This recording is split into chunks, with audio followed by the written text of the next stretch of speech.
دوستو،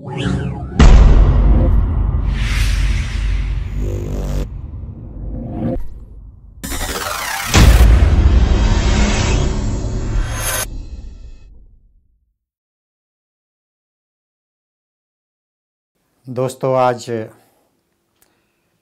بات کرتے ہیں کہ یسوع کون ہے۔ میں آپ کو یسوع کے متعلق بتانا چاہتا ہوں کہ یسوع نے خود اپنے منہ سے سب کچھ کہہ دیا اپنے لیے کہ میں کون ہوں، اور زمین پر کوئی ایسا نبی، کوئی ایسا پیغمبر نہیں ہو سکا، نہیں آیا جو اپنے متعلق اتنے اعتماد سے کہے کہ میں ہوں، میں ہوں، میں ہوں۔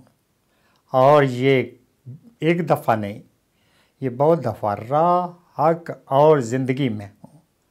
اور کئی لوگ اسی آیت پر ہندوؤں سے آئے، مسلمانوں سے آئے، اور یسوع جب بھی کسی پر ظاہر ہوتا تو کہتا میں ہوں۔ تو یسوع کو اپنا یسوع نام بھی نہیں بتانا پڑتا، وہ ان پر خود ہی ظاہر ہو جاتا ہے۔ اور میں نے سنا ہے بہت ساری گواہیوں میں کہ یسوع کیا، یسوع مجھ پر ظاہر ہو، تو میں نے کہا یہ کوئی اور نہیں ہو سکتا، یہ صرف یسوع ہے۔ تو اس کے لیے اب صرف ہمیں آزمانا ان باتوں کو جو یسوع نے کہی ہیں کہ وہ ہے بھی یا نہیں ہے۔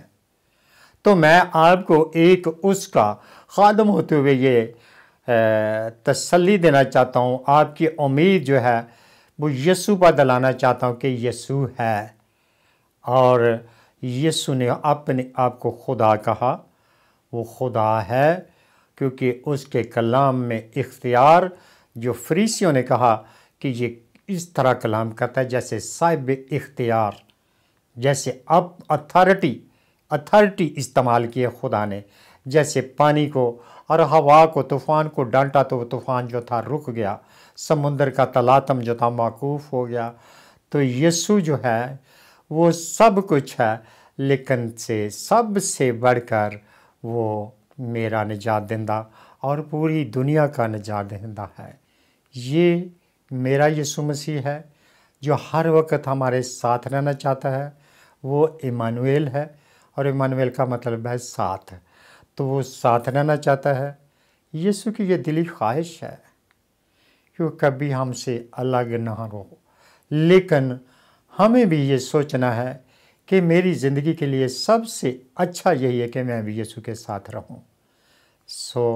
میرے عزیزو، یہ میرا یسوع ہے، یہ ہمارا یسوع ہے، اس کو جاننا بہت ضروری ہے، اور اس لیے یسوع جو ہے وہ سب کی ضرورت ہے۔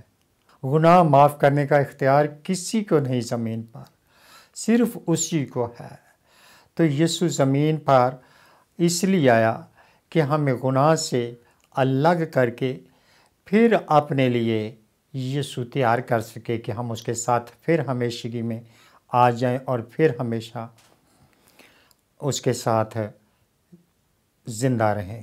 تو یہ ہے یسوع مسیح کی ذات کہ اپنا اختیار جو تھا وہ ہمیں دے گیا، اپنا اطمینان دے گیا ہمیں، اور یہ کہا کہ میں اپنا اطمینان تمہیں دیتا ہوں، ایسا اطمینان جو دنیا نہیں دے سکتی۔ یہ اطمینان ہمیں طوفانوں میں، مسائل میں، مصائب میں، بیماری میں سنبھالے رکھتا ہے، کیونکہ سلیمان مثال میں یہ کہتا ہے کہ انسان کی روح جو ہے اس کی ناتوانی میں اسے سنبھالتی ہے، لیکن افسردہ دلی کی کون برداشت کر سکتا ہے؟ وہی افسردہ رہے گا جس کے پاس یسوع نہیں، اور جس کے پاس یسوع ہے وہ خوش رہے گا بیماری میں بھی، اور خدا اسے سنبھالے گا۔ یہ ہے یسوع کی ذات۔